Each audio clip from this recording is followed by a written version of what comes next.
आइए क्रिस्त में प्यारे भाइयों बहनों, हम प्रभु को अपने जीवन में स्वीकारें, उसके वचनों पर अमल करते हुए उसके वचनों को कान लगाकर सुने।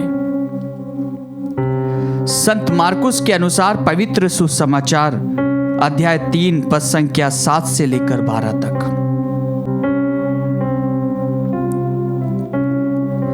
ईसा अपने शिष्यों के साथ समुद्र के तट गए।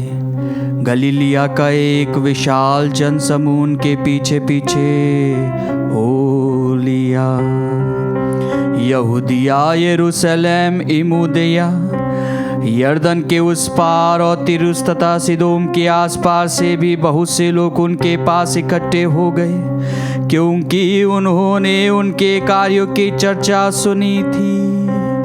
भीड़ के दबाव से बचने के लिए ईसा ने अपने शिष्यों से कहा कि वे एक नाव तैयार रखें, क्योंकि उन्होंने बहुत से लोगों को चंगा किया था और रोगी उनका स्पर्श करने के लिए उन पर गिरे पड़ते थे।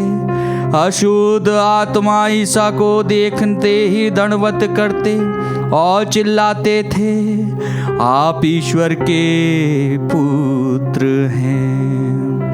किंतु वह उन्हें यह चेतावनी देते थे कि तुम मुझे व्यक्त मत करो।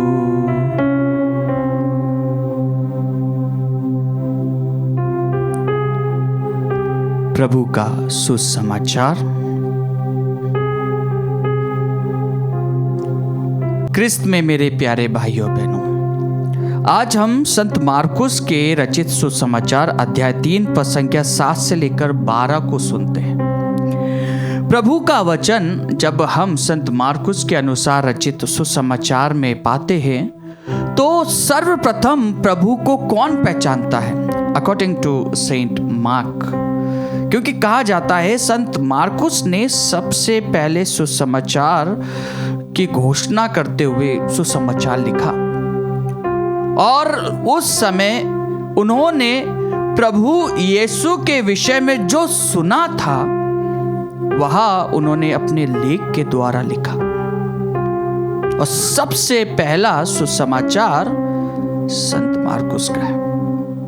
हाँ क्रिस्त में प्यारे भाइयों बहनों, संत मार्कुस अपने सुसमाचार के द्वारा कहते हैं कि किसने सबसे पहले यीशु को मसीह के रूप में पहचाना। सबसे पहले यीशु को मसीह के रूप में अशुद्ध आत्माओं ने पहचाना।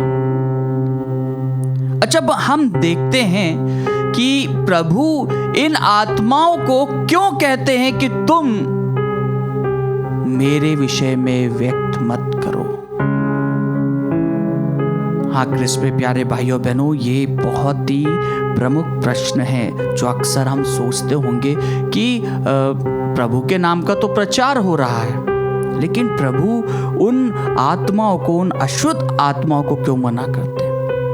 क्रिस्त में प्यारे भाइयों और बहनों, ये बात हमें सोचना है कि प्रभु ने मना क्यों करते हैं। प्रभु उनके द्वारा ईश्वर की महिमा नहीं करना चाहते।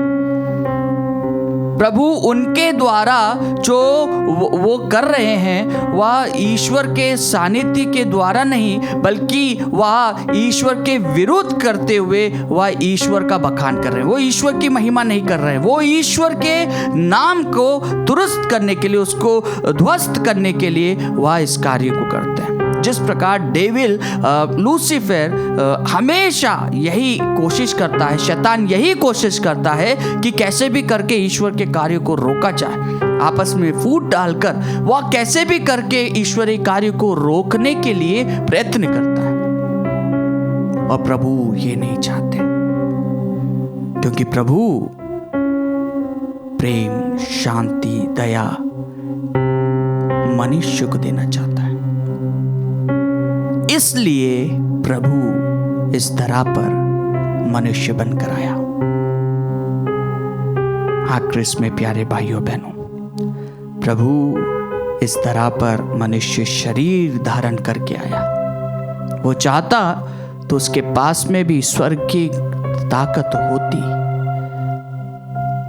लेकिन उसने एक मनुष्य का शरीर धारण किया, हमारे जैसा।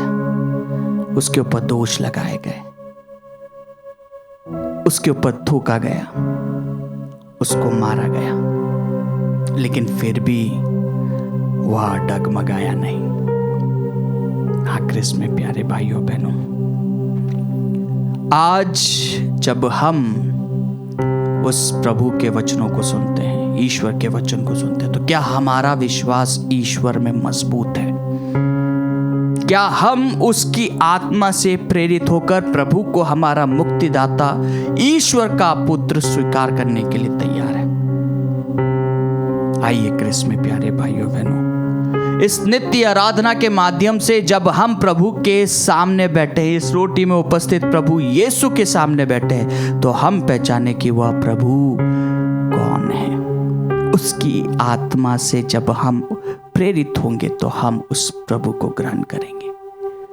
आइए क्रिस्त में प्यारे भाइयों बहनों, पूरे विश्वास के साथ में, पूरी शक्ति के साथ में हम उस प्रभु से प्रार्थना करें कि प्रभु आप हमें अपने विश्वास में मजबूत बनाइए, जिससे कि हम आपकी बुलाहट में आगे बढ़ते रहें और आपको अपने दिल से स्वीकारते हुए अपने दिल में प्रभु आपका